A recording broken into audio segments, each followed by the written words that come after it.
नमस्कार, मैं हूं अमित कुमार। स्वराज एक्सप्रेस में आपका स्वागत है और आप देख रहे हैं देश, प्रदेश और आपके शहर की नब्ज टटोलने वाला हमारा खास कार्यक्रम बिग डिबेट। सत्ता की चाह में सियासत का अखाड़ा बन चुके मध्य प्रदेश में बीजेपी एकदम नया प्रयोग करने जा रही है। मिशन 2023 की तैयारी के साथ पार्टी मध्य प्रदेश को सियासत की प्रयोगशाला बनाने जा रही है। 2 दिन के मैराथन मंथन के बाद पार्टी के दिग्गज नेताओं ने कई बड़े बदलाव का फैसला लिया है। इसके पीछे तर्क है कि इससे मध्य प्रदेश राजनीति का मॉडल स्टेट बनेगा।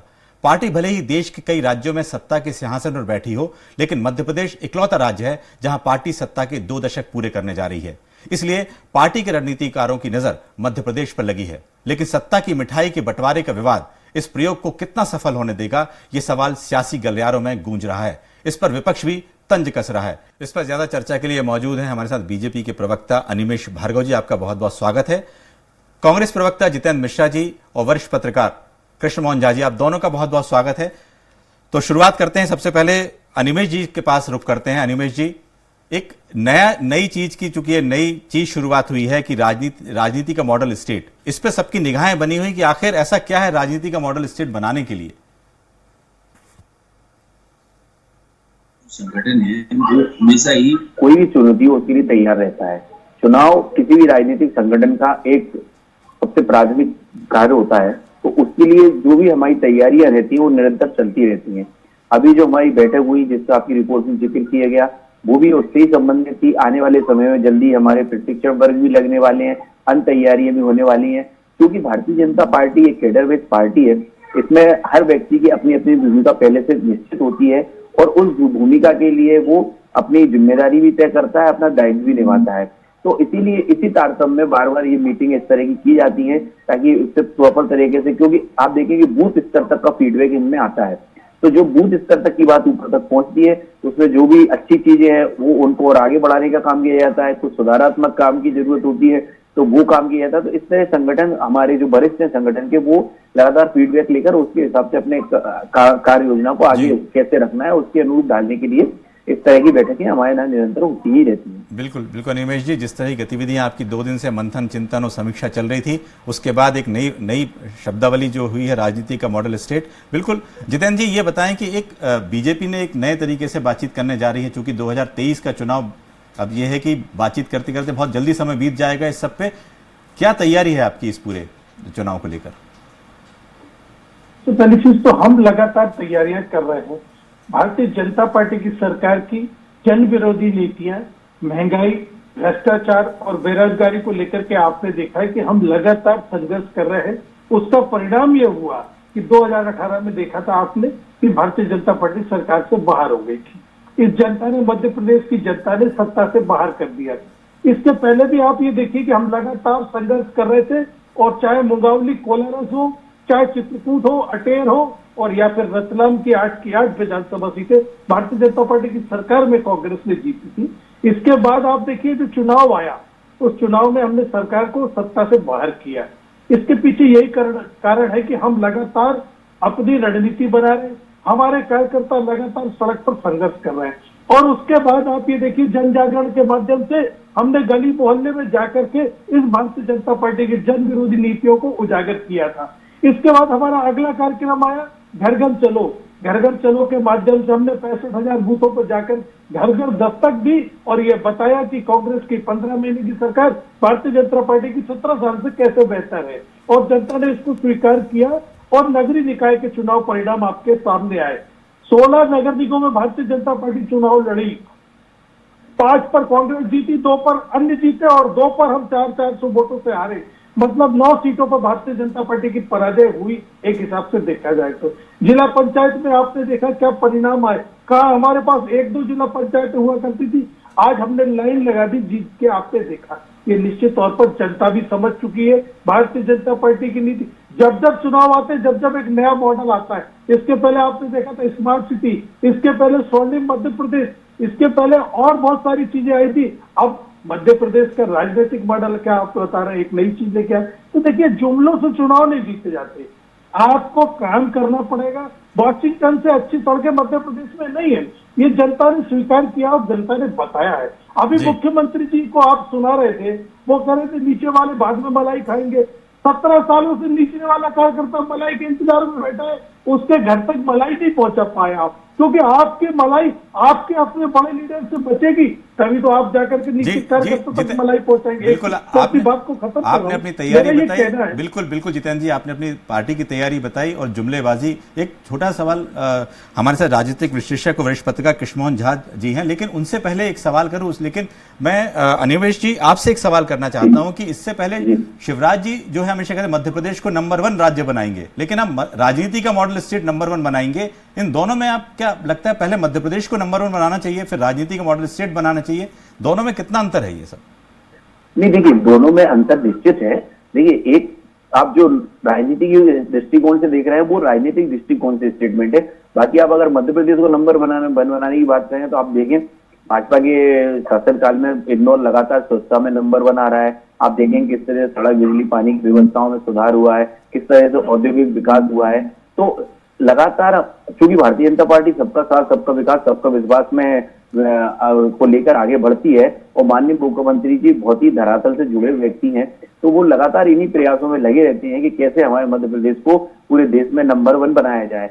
रही बात आप कांग्रेस की, तो देखिए कांग्रेस की तैयारी तो इसी बात से झलकती है कि कल ही आपने देखा नेता प्रतिपक्ष पहले कहते हैं कि हम अविश्वास प्रस्ताव लाएंगे, फिर थोड़ी देर बाद पलट जाती है। तो आज कांग्रेस में इतना कंफ्यूजन है, इतना आपसी द्वंद है। अनिमेश जी आपको 1 मिनट रुकना चाहेंगे। इस समय हमारे साथ कांग्रेस के नेता प्रतिपक्ष हमारे साथ जुड़ गए हैं और उनसे हम आपको आवाज आ रही है जी? डॉक्टर साहब आपको आवाज आ रही है? जी आ रही है जी। डॉक्टर साहब, ये है कि आज बीजेपी का मंथन चल रहा था, उन्होंने कहा कि राजनीति का मॉडल स्टेट बनाएंगे और इस तरह की बात बीजेपी ने शुरुआत की है, क्या कहेंगे इस पर? भारतीय जनता पार्टी ने मॉडल स्टेट तो पूरे देश में बना दिया। पूरा प्रदेश घोटालों का प्रदेश बन गया है। यही मॉडल भारतीय जनता पार्टी का है। पहले तो शुरुआत की शिवराज सिंह के कार्यकाल में डंपर घोटाला, फिर आया व्यापम घोटाला, फिर ई टेंडिंग घोटाला,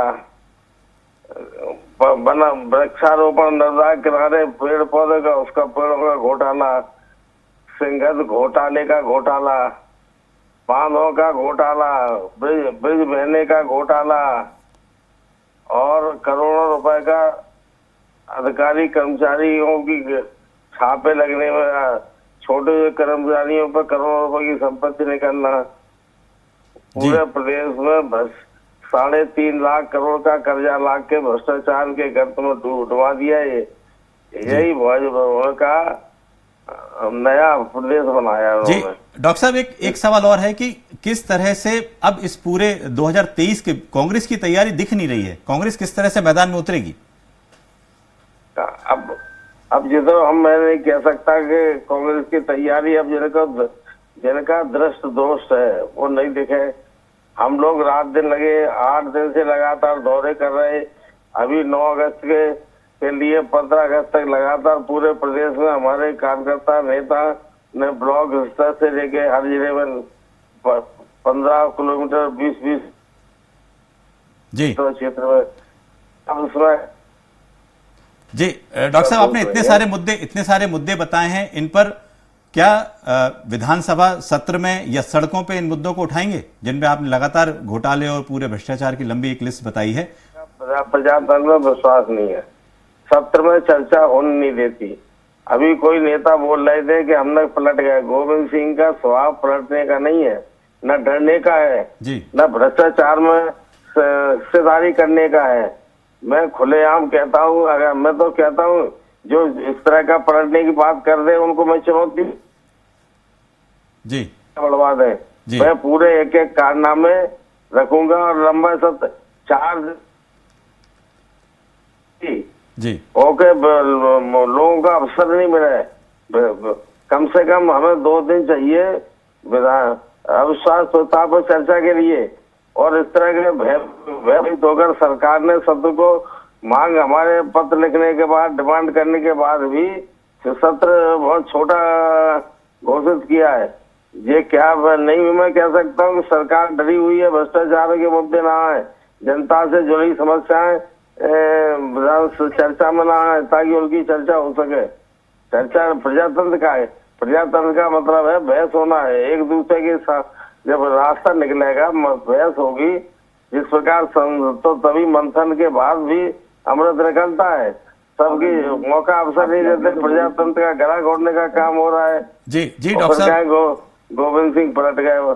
हम तो चिपचिपाती रहते हैं कि आप तत्काल कराइए, बिल्कुल 1 महीने के चलाइए। हम पूरे प्रदेश में जो कारनामे सरकार ने किए, सुशासन उनका सुशासनिक कल ही खोल दूंगा। बिल्कुल डॉक्टर साहब, आपको बहुत बहुत धन्यवाद। आपने कहा है कि अविश्वास प्रस्ताव आपने दिया है और आप बिल्कुल सरकार के जितने भी घोटाले हैं वो बिल्कुल सड़क पे और विधानसभा में जरूर लेके आएंगे। जी धन्यवाद। जी झा साहब, एक सवाल ये है कि एक हम अपनी विषय पे लौटते हैं। किस तरह राजनीति का स्टेट मॉडल की एक बात हुई है। आप लंबे समय से बीजेपी को पर भी कवर करते आए हैं, कांग्रेस के साथ भी आपने काफी कवरेज किया है। लगता है ये राजनीति का जो स्टेट मॉडल है, क्योंकि कई राज्यों में सरकार है, उत्तर प्रदेश में भी कई ऐसे नाम गिनाने जाएं तो बहुत सारे ऐसे राज्य जहां पर बीजेपी की सरकार है। मध्य प्रदेश ही आखिर ऐसा क्यों चुना उन्होंने? देखिए अमित जी, बहुत अच्छा प्रश्न आपने किया है। बीजेपी कार्यकर्ताओं को कार्यक्रम देने का कार्य करती है। लगातार देखिए कि पूरे देश के अंदर में उन्होंने तिरंगा यात्रा निकाली, एक नए स्वरूप में, एक नए ढंग से काम करके कार्यकर्ताओं को व्यस्त रखना चाहती है। अब आज जो उन्होंने एक नया स्वरूप दे दिया राजनीति का मॉडल स्टेट डेवलप करने की बात, तो कहीं ना कहीं लंबे समय से जो मध्य प्रदेश में सरकार है, मध्य प्रदेश के मुख्यमंत्री लगातार कायम है, तो यही वजह रही होगी कि उनको लगता है कि मध्य प्रदेश को एक आदर्श राज्य स्थापित करें। लेकिन जो वर्तमान परिवेश है, वर्तमान जो परिस्थितियां जो है, अभी हम नगरीय निकाय चुनाव जो देखें, जो नगरीय निकाय चुनाव के जो परिणाम है कहीं ना कहीं बीजेपी को चिंता में डाल रहे हैं। और यही वजह है कि मध्य प्रदेश में पहली बार क्षेत्रीय संगठन मंत्री की व्यवस्था हुई। क्षेत्रीय संगठन मंत्री की व्यवस्था बाहर हुआ करती थी, लेकिन यदि हम देख रहे हैं कि मध्य प्रदेश में यदि लाया गया है तो बहुत सोच समझ करके, बहुत चिंता करके लाया गया है। और जो 2 दिन तक लगातार जो बैठक हुई है वो कहीं ना कहीं कार्यकर्ताओं को नए सिरे से, नए ढंग से जागृत करने के लिए की गई। और जो नई बात कही गई कि मध्य प्रदेश में कार्यकर्ताओं को बताने का प्रयास किया गया कि मध्य प्रदेश जो है राजनीति का रोल मॉडल कायम करेगा, एक नए सोपान को तय करेगा। तो कहीं ना कहीं इस ढंग से कार्यकर्ता एकजुट होकर ये काम करें, कार्यकर्ता निचले स्तर पे जो घर में बैठा हुआ है वो बाहर निकल के काम करे, तो मुझे लगता है कि ये मंशा होगी। बिल्कुल बिल्कुल, आपने ठीक कहा है कि एक मंशा यह है कि जो बूथ विस्तारक योजना भी बीजेपी ने चलाई थी उसको कहीं नीचे स्तर तक ले जाना जरूरी है, क्योंकि निकाय के परिणाम पार्टी के अनुरूप नहीं आए। निमेश जी, बिल्कुल ये है कि जो निकाय के परिणाम थे पार्टी के अनुरूप नहीं रहे। भले ही बीजेपी ने उसको बिल्कुल आगे बढ़ चढ़कर बताया कि कितने फीसदी उनको वोट मिला, लेकिन जो बड़े शहर थे, जो इलाके थे, महाकौशल का या विंध्य का या चंबल का इलाका है पूरा, उन इलाकों में जो मेयर की सीट थी वो भी बहुत जरूरी थी। ये बताएं कि अब किस तरह से, चूंकि अमित शाह जी भी आने वाले हैं, उसकी तैयारी है, पचमढ़ी चिंतन भी होने वाला है, क्या कुछ बदलाव, चूंकि बदलाव लगातार हो रहे हैं?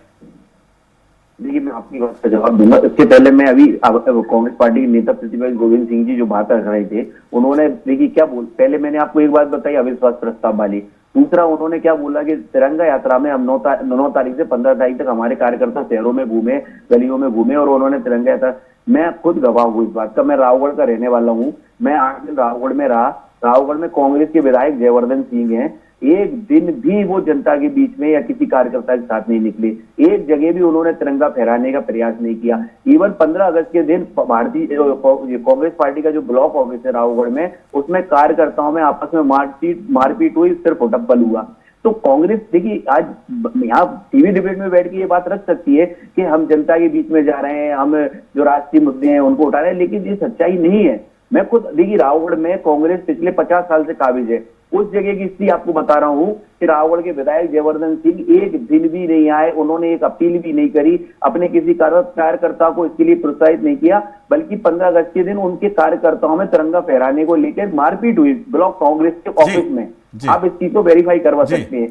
तो इस तरह से देखिए जनता को गुमराह करते हैं, इनका किसी मुद्दे में कोई विश्वास नहीं है। कांग्रेस पार्टी एक पार्टी है, कोई भी राष्ट्रवाद की संस्कृति की बात अगर करते हैं तो इसमें लोगों को बस भ्रम फैलाने की बात करते हैं। रही बात भाजपा की तैयारियों की, तो देखिए निश्चित ही भाजपा लगातार अपने संगठन को मजबूत करने के लिए, उसमें जो भी बदलाव है उनको यथास्थापित करने के लिए और आने वाले प्रोग्रामों की तैयारी के लिए हमेशा मीटिंग और ये करती रहती है, क्योंकि हमारा कार्यकर्ता बहुत ही समर्पित और बहुत ही सक्रिय कार्यकर्ता है। आने वाले समय में अमित शाह जी का दौरा होना है, उसके बाद हमारे प्रदेश का प्रशिक्षण वर्ग होना है, प्रदेश कार्य समिति होना है, उसके बाद माननीय हमारे जो प्रधानमंत्री जी हैं उनका भी दौरा होना है मध्य प्रदेश में, तो उस सब की तैयारियों के लिए हम बैठक कर रहे हैं। और ये सब इसलिए संभव हो पाता है क्योंकि हमारे कार्यकर्ता संगठन की एक आवाज पर हर काम के लिए जुट जाते हैं।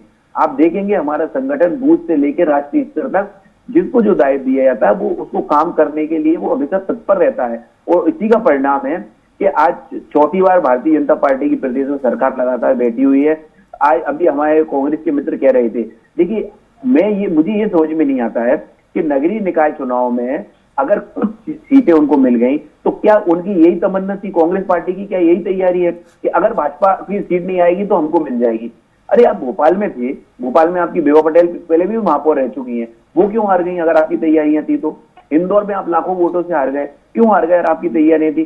देखिए कोई मुद्दे नहीं है। हाँ ये बात है एंटी इनकन्वीनियंस वजह से या किसी और कारण से कहीं थोड़े बहुत अगर भाजपा के कटे तो कांग्रेस को जरूर फायदा हुआ है। पर एक बात और मैं कहना चाहता हूँ, आप देखिए सिंगरौली में आपकी महापौर जीत गई। जी बिल्कुल अनिमेश जी इसका आपका जवाब लेते हैं। किस तरह से आपने जो कहा है कि जितेंद्र मिश्रा जी से इसका जवाब लेते हैं कि इन्होंने कहा है कि जो यदि पार्टी चाहती तो यहाँ पर भोपाल में भी जीत सकते थे या उनकी तैयारी नहीं है, लेकिन आपकी जो बैठक होने वाली है 25 तारीख को, या क्या आपका प्लान है, कैसे आपको, चूंकि आपने कहा कि महंगाई को लेकर आपका लगातार आज भी प्रदर्शन हुआ है, किस तरह से बीजेपी को घेरेंगे स्टेट में?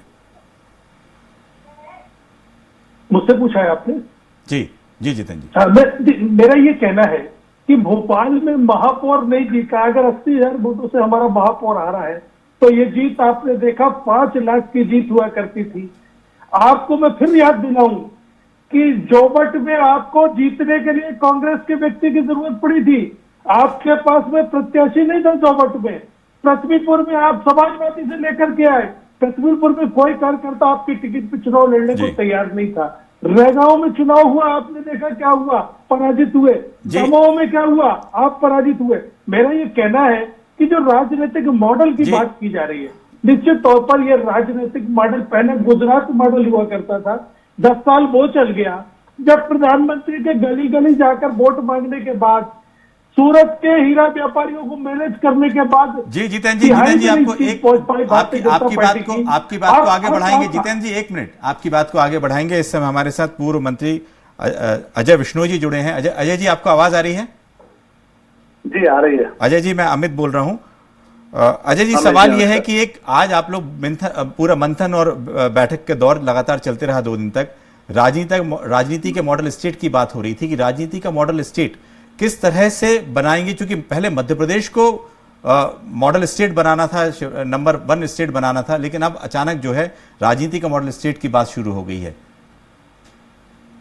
नहीं, मैं आपके प्रश्न को सीधा नहीं समझ पा रहा हूँ जी। यहाँ तक राजनीतिक मंथन और राजनीतिक बैठकों का दौर है जी, तो भारतीय जनता पार्टी की अपने आप में जो पद्धति है, उस पद्धति में सबसे महत्वपूर्ण चीज है बैठकें जी। बैठकों का दौर लगातार चलता रहता है, अलग अलग स्तर की बैठकें चलती रहती हैं। अजय जी मेरा हमारी बैठकें चलती रहती हैं जी, है ना। तो बैठकों का तो कोई नयापन नहीं है। हमारी जो चीज है, विचार नए नए आते हैं, विषय नए नए आते हैं। तो बैठक कर रहा तो हमारी पार्टी की पहचान है। जी अजय बिल्कुल, बैठक मंथन और चिंतन ये तो बिल्कुल पार्टी की पहचान है, लेकिन मेरा कहना यह है राजनीति का मॉडल स्टेट बनाना, और इसके पहले बीजेपी की हमेशा ये कहा है कि मध्य प्रदेश को जो है नंबर 1 स्टेट बनाएंगे। शिवराज जी हमेशा इसको कहते रहे। देखिए 2 अलग अलग चीजें हैं जी। जो शिवराज जी कहते हैं वो सरकार के स्तर पर कहते हैं जी। प्रदेश का जो नंबर 1 पे ले जाने की बात करते हैं जी। जो संगठन के स्तर पर बात करते हैं, पूरे मध्य प्रदेश में, हिंदुस्तान में जब भी कभी राजनीतिक चर्चा होती है और संगठन की बातचीत होती है, तो कुशाभाऊ ठाकरे जी का मॉडल जो मध्य प्रदेश के अंदर बना हुआ है, उसके कारण संगठन के स्तर से हमेशा मध्य प्रदेश को नंबर 1 पे आज भी रखा जाता है जी। पहले भी था। तो बात यह होती है कि संगठन के स्तर पर जो मध्य प्रदेश का संगठन का मॉडल है, जो कुशाभाऊ ठाकरे जी तैयार करके गए हैं, वैसा रिपीट बाकी स्टेट को करना चाहिए। तो उसके मामले में तो हम ऑलरेडी नंबर 1 हैं जी। बिल्कुल आपने ठीक कहा, नंबर 1 स्टेट को बनाना है, राजनीतिक दृष्टि से बनाना है। इसमें बहुत सारे पैरामीटर्स हो सकते हैं, बूथ विस्तार योजना के तहत, और कार्यकर्ताओं की जिम्मेदारी और बड़े नेताओं की भूमिका, इसमें सब कुछ शामिल होगा मुझे लगता है। अजय जी नहीं, देखिए हर चीज को, हर स्तर के व्यक्ति को हर स्तर का काम दिया जाता है, और जब तक ऊपर के लोग इन्वॉल्व नहीं होंगे, समर्पित भाव से नहीं लगेंगे, उनको देख के नीचे वाला लगता है। यदि हम ये सोचेंगे कि मैं अपने कमरे के अंदर बैठा रहूंगा, ऑफिस से निर्देश पालन दे दूंगा और नीचे का कार्यकर्ता हमारा गांव में जाके काम कर लेगा, ये संभव नहीं है और व्यवहारिक नहीं है। जी। जब हमको काम करने के देखता है, हमको काम करते हुए देखता है, तब वो प्रेरित होता है और वो भी काम करने के लिए निकलता है। जी अजय जी, एक सवाल और है कि महापौर के चुनाव में जबलपुर में भी एक वहां पर कांग्रेस के जो महापौर इलेक्शन में उनको जीत मिली थी, वहां चूंकि लगता है इस बार महाकौशल है या विंध्य है या चंबल रीजन है, ग्वालियर है, मुरैना है, कांग्रेस को सफलता मिली है। मिली सफलता, इसमें कोई शक नहीं है कि महापौर के मामले में उनको सफलता मिली है, पर उन्हीं जिलों में वो अध्यक्ष के उसमें मार खा गए। जी बिल्कुल, मतलब जो सभापति बने थे। जी, सभापति जो बनता है, सभापति के मामलों में वो लोग मात खा गए, जिला पंचायत के मामलों में वो लोग मात खा गए। कहीं धोखे से, संयोग से हम लोग गलती कर बैठे या वो लोग सफल हो गए, तो उनकी सफलता को नमन है, उनकी सफलता को उनकी बधाई है। परंतु उसके बाद की जो अगली पीढ़ी थी, वो अगली पीढ़ी में फिसल गए, हम लोग आगे सफल हो गए। जी, बहुत बहुत धन्यवाद आपका अजय जी डिबेट में जुड़ने के लिए। आखिरी सवाल, आखिरी एक छोटा सवाल कृष्ण मोहन झा साहब आपसे लेना है। बहुत चर्चा आप लोग ने सुनी है, लगता है कि इस बार राजनीति का मॉडल स्टेट भी मध्य प्रदेश रहेगा और पूरा ध्यान केंद्रित भी मध्य प्रदेश में होने वाला 2023 में। देखिए अमित जी, अजय जी ने क्लियर कर दिया कि कुशाभाऊ ठाकरे ने जो संगठन की रचना रखी थी मध्य प्रदेश में, वो लोगों ने उसको पालन किया और यही वजह है कि पूरे देश के अंदर पे कुशाभाऊ ठाकरे का नेतृत्व रहा, राष्ट्रीय अध्यक्ष बने वो, और हमेशा मध्य प्रदेश का संगठन जो है हमेशा ऊपर रहा है। तो मध्य प्रदेश एक मॉडल स्टेट तो पहले से रहा है, लेकिन आज जो शब्द मैंने पहले कहा कि शब्द दे करके कार्यकर्ताओं में नई उत्साह, नई ऊर्जा डालने का प्रयास किया गया है। अभी कितना कारगर होता है ये तो आप 2023 के चुनाव परिणाम में दे सकते हैं। बिल्कुल बिल्कुल, आपने ठीक कहा है कि 2023 के परिणाम में ये मालूम पड़ेगा कि मध्य प्रदेश का मॉडल स्टेट किस तरीके से काम करेगा बीजेपी के लिए और कांग्रेस की अपनी तैयारी कैसे होगी। और आज के कार्यक्रम में शिरकत करने के लिए आप सभी का बहुत बहुत धन्यवाद। कल फिर हाजिर होंगे नए विषय के साथ बिग डिबेट में। नमस्कार।